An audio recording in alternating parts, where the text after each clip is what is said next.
Item: SCP-511. Object Class: Euclid. Special Containment Procedures. When an instance of SCP-511 is identified, the affected residents shall be quarantined and will receive the next sequential site designation. Excepting one main entrance, sites hosting SCP-511 will have all points of possible entry or exit permanently sealed with appropriate building materials. The main entrance will remain locked at all times. Entry is permitted to Foundation personnel with written authorization from Level 3 or higher. All SCP-511 sites will be equipped with remote monitoring equipment allowing for 24-hour surveillance and a continual tracking of the numbers of SCP-511-1 inhabiting the site. At all times 1. Class D personnel will be resident in the site. Personnel with this assignment are exempted from monthly termination for the duration of assignment.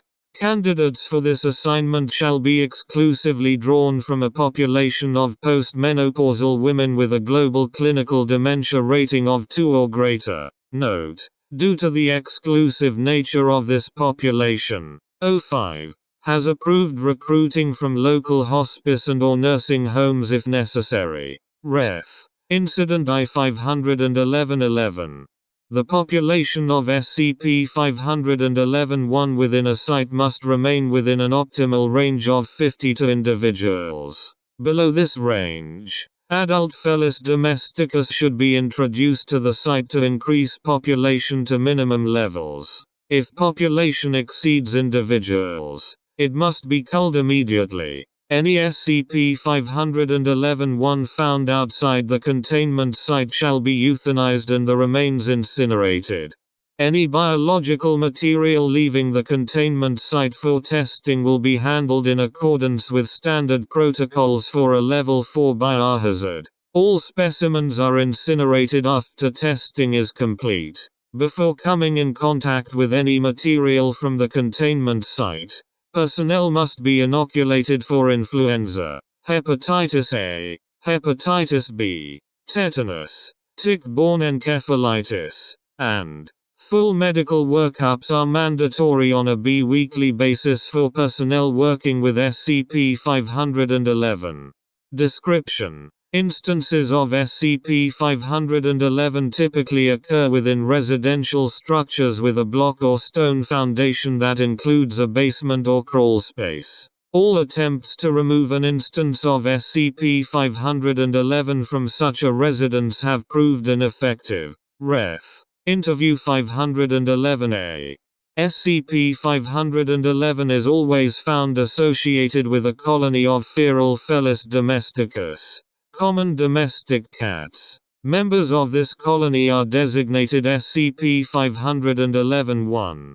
SCP-511 is a mass of biological matter taking the form of a large feline, often with extra limbs, eyes, mouths or other organs. It is typically coated with dirt, blood and fecal matter, making its fur appear black despite its actual coloring. Tests have shown SCP-511's fur to actually be a random patchwork of various feline coat patterns, colors, and lengths. SCP-511's mass varies from 10 kg to over 50 kg, roughly in proportion to the number of SCP-511-1 in the associated colony. The tissue that makes up this mass consists primarily of the bodies of deceased SCP-511-1. The portion of SCP-511 that does not comprise SCP-511-1 consists of other biomass, small rodents,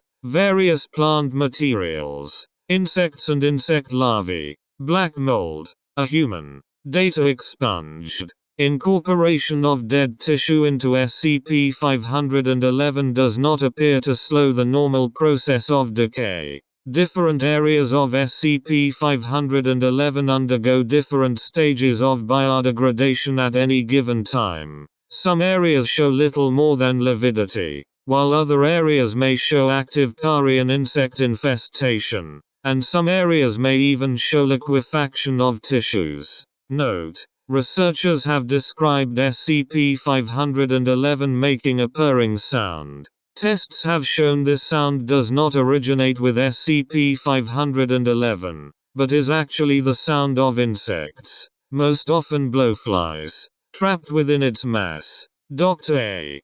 SCP-511 prefers to inhabit dark spaces with a relatively high humidity, such as old basements and crawl spaces. It will continually scavenge its immediate area for new biomass to incorporate into itself, displacing and expelling matter that has decayed past mechanical usefulness.